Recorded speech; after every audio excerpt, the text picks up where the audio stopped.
Before we begin, make sure to subscribe to Blackish Focus, where true stories meet compassion and courage. What you're about to hear will remind you that kindness often comes from the most unexpected places. Stay till the end, because this story will make you question what wealth truly means. And tell us in the comments, where are you watching from, and what you would have done if you were there that day. It was the coldest winter the city had seen in years. Streets lay silent under a crust of snow, and even the rich hurried past the homeless without looking down.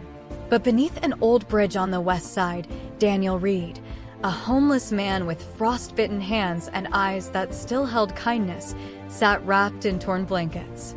He wasn't always this way. Once, he'd been a barber, one of the best in his small town. But life had an odd sense of humor. One accident, one bad investment, and Daniel lost everything: his shop, his home, and his hope. Still, every morning, he whispered the same prayer. "Lord, if I can't have much, at least let me give something." That day, he would. Snow drifted down like feathers when Daniel first saw him, a man stumbling through the white fog of morning, expensive coat torn, hair wild, face pale as paper. The man collapsed against a bench near the bridge, gasping. Daniel hesitated. The man's shoes alone probably cost more than everything Daniel owned combined. But kindness didn't check price tags. He hurried over. "Sir? You all right?" The stranger groaned, clutching his head. His skin glistened with sweat despite the cold. I don't feel good," he whispered.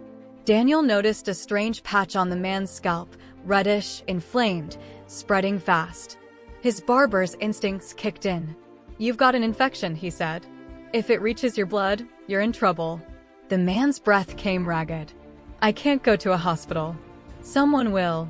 He stopped mid-sentence, wincing. Daniel didn't ask questions. He only acted. From a battered bag, Daniel pulled out his old razor, its handle scratched but still sharp. "This'll hurt," he warned. The man nodded weakly. "Do what you have to." Daniel melted snow in a tin cup over a small flame and sterilized the blade as best he could. With steady hands, he began shaving the man's head, inch by inch, clearing away the matted hair to reach the wound. Beneath the tangled curls, Daniel found the infection festering like fire under skin. He cleaned it carefully with rubbing alcohol from his first aid kit, one of the few things he always kept close. The man hissed in pain but didn't move. When Daniel finished, he wrapped the man's head in a clean bandage torn from his own shirt. "You'll live," he said softly. The man blinked, exhausted. "Why help me? You don't even know who I am." Daniel smiled faintly. "Because I know what it's like to need help and not get any." The stranger stayed under the bridge that night, shivering beside the small fire Daniel built. Daniel gave him half his food, a stale sandwich, and a can of soup heated on the flame. Between coughs, the man introduced himself. "Ethan. Ethan Wallace." Daniel froze. The name rang a bell. "The Ethan Wallace? The one who owns Wallace Enterprises." Ethan nodded weakly. "That's me. Or what's left of me." Daniel stared. He'd read about Wallace, the billionaire CEO known for his ruthless business moves and his cold disregard for the poor. A man who built skyscrapers but never looked down at the people living beneath them. "What are you doing out here?" Daniel asked. Ethan's laugh was bitter. "I found out my own brother was stealing from me. When I confronted him, he set me up. Said I was mentally unstable. Took my company, my home, my name. I ran before they could have me institutionalized." Daniel shook his head slowly. "Guess even the rich can lose everything." Ethan smiled faintly. "Seems so." By dawn, the infection had eased. Ethan looked better, weak but alive. Before he left, he pressed a ring into Daniel's hand. "This belonged to my father. It's all I have left. Sell it. It'll get you a roof at least." Daniel shook his head. "I didn't do it for that." "Then take it as a promise," Ethan said. "If I ever get back what's mine, I'll find you again." Daniel chuckled softly. "You're a billionaire without a penny, Ethan. But all right, I'll hold you to your word." They parted ways that morning, one returning to a struggle, the other disappearing into the city's glittering maze. Spring came. The snow melted, but Daniel's luck didn't. Still, he carried that ring in his pocket, not for its worth, but for the memory of a man who'd once been broken like him. Then, one day, a black limousine stopped near the bridge. Daniel, sitting on his crate, looked up, puzzled. The door opened, and a man stepped out, clean-shaven, healthy, dressed in a dark suit. Daniel Reed? It took Daniel a moment to recognize him. Ethan?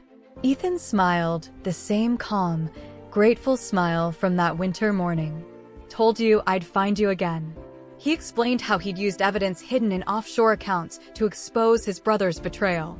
He'd reclaimed his company, his fortune, and his reputation. But there was something different about him now. Gone was the arrogance, the pride. In its place was humility and purpose. I built another company, Ethan said. Not for profit. For people like you. A shelter, a training program, and jobs for anyone who wants a second chance. Daniel's eyes widened. You did all that? Ethan nodded. Because one man, who had nothing, gave me everything that mattered. He reached into his pocket and pulled out a set of keys. You once gave me my life. I want to give you yours back. This is for your own barbershop. Daniel stared at the keys in disbelief. No, Ethan said softly. Thank you. For saving more than just my life. For saving the part of me that still believed in good. Months later, the sign above the shop read Second Chance Barbershop. The chairs gleamed, the mirrors sparkled, and a steady stream of customers filled the place with laughter and warmth. Daniel never charged the homeless. He cut their hair for free, just like he once did for a desperate stranger in the snow. And every Friday, a sleek black car would park outside. Ethan would walk in, sit in the same chair, and smile as Daniel ran the razor through his hair. You know, Daniel would say, funny how life works. A billionaire and a barber. Ethan would grin. Not so funny, Daniel. You gave me more than money ever could. You gave me humanity. The story spread like wildfire. News outlets called it the shave that saved a billionaire. But to Daniel, it was simpler than that. It was proof that no act of kindness is wasted, no matter how small. Years later, when Daniel passed peacefully in his sleep, Ethan kept the shop open in his honor. The walls bore a plaque that read, "He had nothing, yet gave everything. Kindness is the richest currency." And under the same bridge where it all began, a small marble bench stood with his name carved into it, Daniel Reed, the barber who saved a life. If this story touched your heart, remember, kindness is the only wealth that never runs out. Subscribe to Blackish Focus for more stories where compassion changes lives. And tell us in the comments, where are you watching from, and what would you have done if you'd met a man like Daniel that winter night? Because sometimes, the poorest hands carry the richest hearts.